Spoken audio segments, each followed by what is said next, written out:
Mister Bhutto की हुकूमत ख़त्म हो चुकी है। सारे मुल्क में मार्शल लॉ नाफिज कर दिया गया है।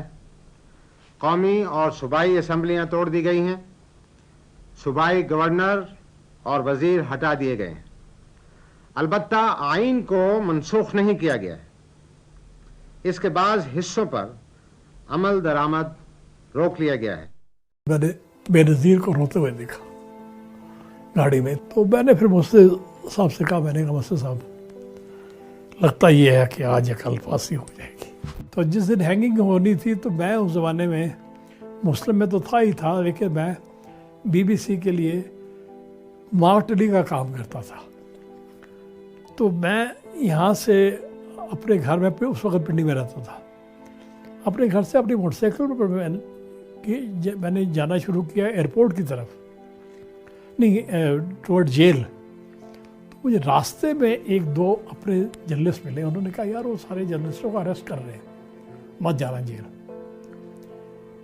मेरा एक दोस्त था विंग कमांडर जावेद, वो बेस में था, वो C-130 चलाता था। मैं बहाने से उसके घर चला गया। तो वो कहता यार मेरी सॉर्टी है, 2 C-130 इन्होंने रखे हुए हैं स्टैंड बाय, तो मुझे हो सकता है याद फ्राई करना हो। तो मैंने यार किसको फ्राई कर रहे हो? कहता यार हमें नहीं पता किसको। खैर मैं उसके पास बैठा, खाना वाना खाया उसके साथ, और रात को मैं आकर ये जो बेस है, बेस के पीछे एक जगह मैंने मोटरसाइकिल खड़ी करके बैठ के वहाँ सिगरेट पीता रहा। तो वो फिर मेरे सामने एक ट्रक आया, ट्रक सीधा बेस पे गया, और फिर वो मेरा ख्याल है उसी में बॉडी थी भुट्टो साहब की, वो ट्रक। मैंने उस वक़्त सदर आकर मार्ट अली को, ये हॉलीडे इन था पहले बैरियट, यहाँ मैंने मार्ट अली को फ़ोन किया। मैंने कहा भुट्टो हैज़ बीन हैंग्ड। उसने कहा रियली? मैंने कहा यस। पहले तो एक सन्नाटा छा गया ना पूरे पाकिस्तान, एक सन्नाटा होता है बिल्कुल। रावलपिंडी के अपना जो बेनज़ीर पार्क कहते हैं या लियाकत का गार्डन कहते हैं, वहाँ पर बहुत बड़ा मुजाहरा हुआ था, बहुत बड़ा मुजाहरा हुआ था। लोगों ने पुलिस को भी मारा था, बड़ा कुछ हुआ था, बहुत कुछ हुआ था। मैंने रिपोर्ट किया वो सारा कुछ। उसका मसवदा डॉक्टर भुट्टो साहब ने दे दिया था डॉक्टर ज़फ़र नियाज़ी को। डॉक्टर ज़फ़र नियाज़ी ने उसकी बड़ा हद तो ये थी कि जिस हिसाब से कोई फ़ोटो कॉपी भी कराता था वो भी जेल हो जाता था। अगर आपने भुट्टो साहब के बारे में कोई चीज़ टाइप भी कराई है तो वो बंदा भी जेल हो जाता था। तो वो इन्होंने बड़े तरीके से फ़ोटो स्टेट कापियाँ कराई। तो उसका एक मसौदा मुझे भी मिला, इफ़ आई एम असिस्टेटेड। वो डॉक्टर ज़फ़र नियाज़ी लेकर आए थे जेल से। डॉक्टर ज़फ़र नियाज़ी दांत देखने गए थे उनके, जो उनके डेंटिस्ट थे। जब जर्नलिस्टों में डिस्ट्रीब्यूट हुई तो किसी न किसी ने इंडियन एम्बेसी को दे दी होगी।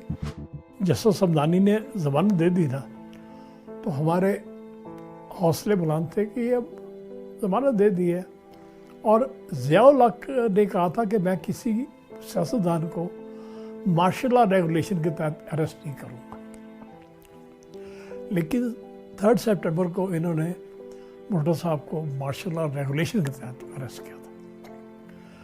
और वो वहाँ से मेरे कान खटके। मैंने कहा अब ये कुछ ना हो।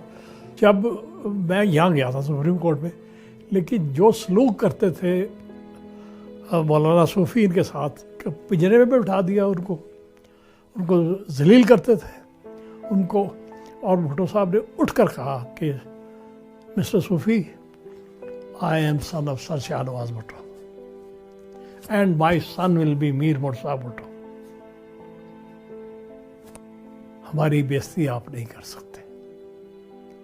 हमारी तारीख कुर्बानियों से भरी हुई है। टीवी की स्ट्राइक हुई थी 21 फरवरी को।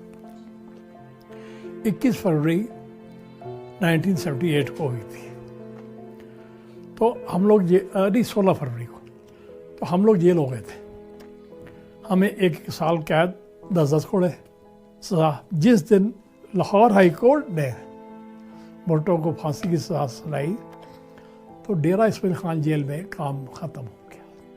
बड़ा मतलब गमज़दा माहौल हो गया।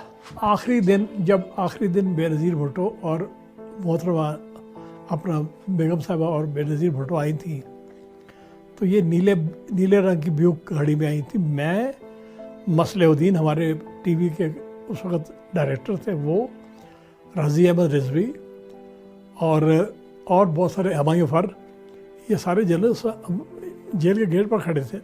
हमारे सामने वो ब्यूक आई, अंदर चली गई, तो कोई 1 घंटे बाद ब्यूक वापस गई। तो उस वक़्त मैंने बेनज़ीर को रोते हुए देखा गाड़ी में, इतना देखा कि रो रही थी, बेगम साहबा भी रो रही थी।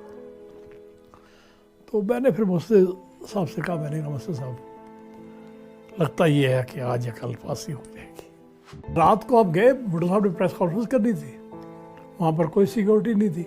111 ब्रिगेड तो मूव कर चुका था और वही जो सिक्योरिटी गार्ड चेंज हो गए थे, उनकी ड्यूटियाँ बदल गई थी। उनको कह दिया गया था कि इनको नज़रबंद कर दो।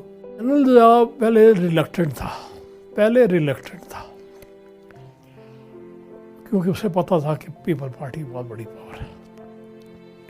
वो गया वहाँ, मरी भुट्टो साहब से मिलने। तो भुट्टो साहब ने कहा, you have violated the constitution of Pakistan, मुझसे क्या लेने आए हो। उन्होंने भुट्टो साहब को रिलीज़ कर दिया मरी से।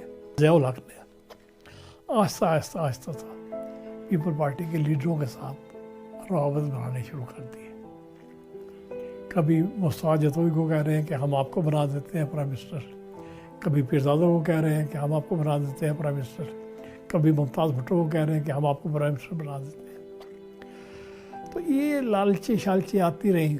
जो लास्ट विजिट थी हेनरी किसिंजर की, वही उनकी डाउनफॉल का सबब बनी। हमें कभी प्राइम मिनिस्टर के बार में जाने की इजाज़त नहीं थी, तो उस दिन हमें बार में जाने की इजाज़त मिली। ये दोनों आए, भुट्टो साहब और हेनरी किसिंजर, और उनके सोफे पर बैठ गए।